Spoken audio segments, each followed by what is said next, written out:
नमस्कार मित्रांनो, आजच्या आपल्या स्टोरीचे नाव आहे ती एक आठवण, भाग 1. कथा रूपा श्रोत्री. राजा, एकदा तरी म्हण ना, माझं तुझ्यावर प्रेम आहे. ईशानं राजाच्या गळ्यात हात टाकत म्हटलं. होय, माझं फक्त तुझ्यावर आणि तुझ्यावरच प्रेम आहे. तुझ्या वाचून मी जगू शकत नाही. तू परी आहेस, अप्सरा आहेस, अजूनही काय काय आहेस.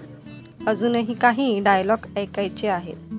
राजानं हसतच म्हटलं. ईशानंही हसतच कबूल केलं. झालं, आता मला बरं वाटलं.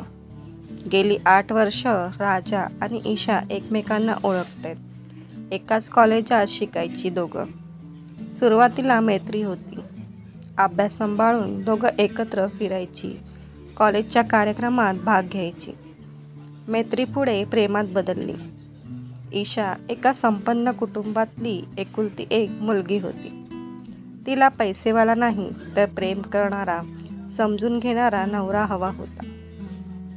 राजाच्या रूपात तिला तो मिळाला होता. ती वाट बघत होती. राजाचं प्रमोशन झालं की ती आईवडिलांकडे राजाबद्दल बोलणार होती. तसाही राजा एका नामांकित कंपनीत चांगल्या हुद्द्यावर कामाला होता. पण ईशाला वाटत होतं, अजून एक प्रमोशन मिळालं की ती अभिमानानं राजाची तिच्या आईवडिलांशी भेट घालून देईल. राजाचं प्रमोशन झालं आणि ईशानं त्याचं अभिनंदन करत म्हटलं, आजच मी आईबाबांशी आपल्या लग्नाबद्दल बोलते. मला खात्री आहे त्यांना तू नक्कीच आवडशील. रात्री जेवताना ईशानं सांगितलं, आई बाबा, मी तुम्हाला एक आनंदाची बातमी देते आहे. मी माझ्या आयुष्याचा जोडीदार निवडला आहे. आश्चर्यानं त्यांनी विचारलं, असं? अरे वा, कोण आहे तो? मी उद्या रात्री त्याला जेवायला बोलवते, म्हणजे तुम्ही त्याच्याशी नीट बोलू शकाल. त्याचं नाव राजा आहे.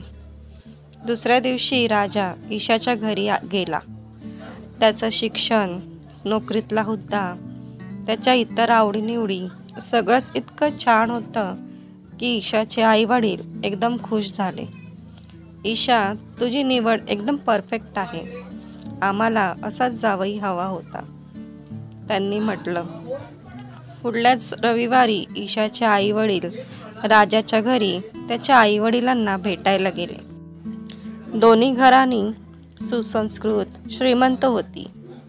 बोलताना राजाच्या वडिलांनी सांगितलं, ईशा आम्हाला पसंत आहे. पण मी तुम्हाला एक गोष्ट आधीच स्पष्ट सांगतो की राजाला आम्ही दत्तक घेतले. तो आमचा मुलगा नाही. आम्हाला मुलबाळ नव्हतं. तोही आमच्यावर तेवढंच प्रेम करतो. ईशालाही आमच्या घरात प्रेम आणि सन्मान मिळेल याबद्दल तुम्ही निशंक असा. राजाच्या आईवडिलांचा व्यवसाय जोरात होता. समाजात त्यांना खूप आदर व सन्मान होता. ईशाच्या आईवडिलांना या नात्यात काहीच अडचण नव्हती. मोठ्या थाटात आधी साखरपुडा आणि मग लग्नही झालं. नववधू ईशा इतकी सुंदर दिसत होती. त्यांच्या कॉलेजमधले मित्र व मैत्रिणीही लग्नाला आले होते. काहींची लग्न झाली होती, काहींची होऊ घातली होती. सगळ्यांनी मिळून लग्नाची शोभा अधिकच वाढवली. सोहळा संपला. वधूची पाठवणी झाली. लक्ष्मीच्या पावलांनी ईशा राजाच्या घरात आली. राजा आणि ईशाची पहिली रात्र. त्यांची खोली फुलांच्या माळांनी सजवली होती. पलंगावर फुलांच्या पाकळ्या अंथरल्या होत्या. ईशाचं मूळचर देखणं रूप अलंकार घातल्यामुळे अधिकच खुललं होतं. तिला बघून राजाला प्रेमाचं भरत आलं.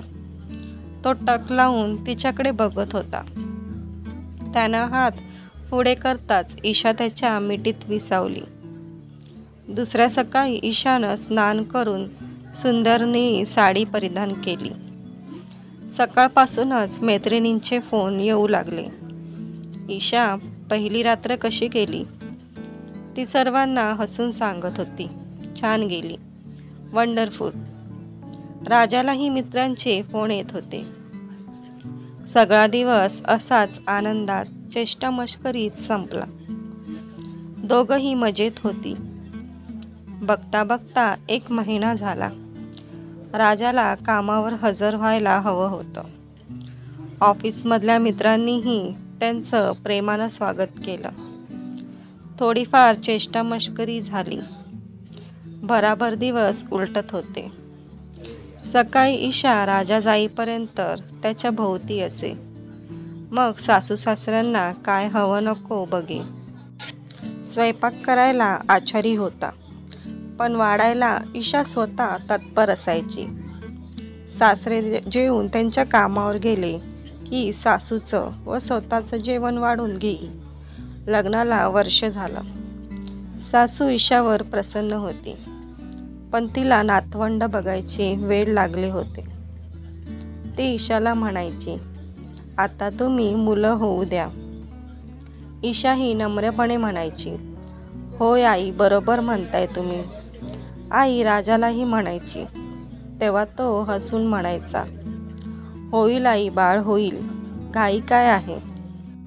तर मित्रांनो, पुढील भाग लवकरच येईल. स्टोरी आवडल्यास व्हिडिओला लाईक करा आणि चॅनलला सबस्क्राईब करायला विसरू नका.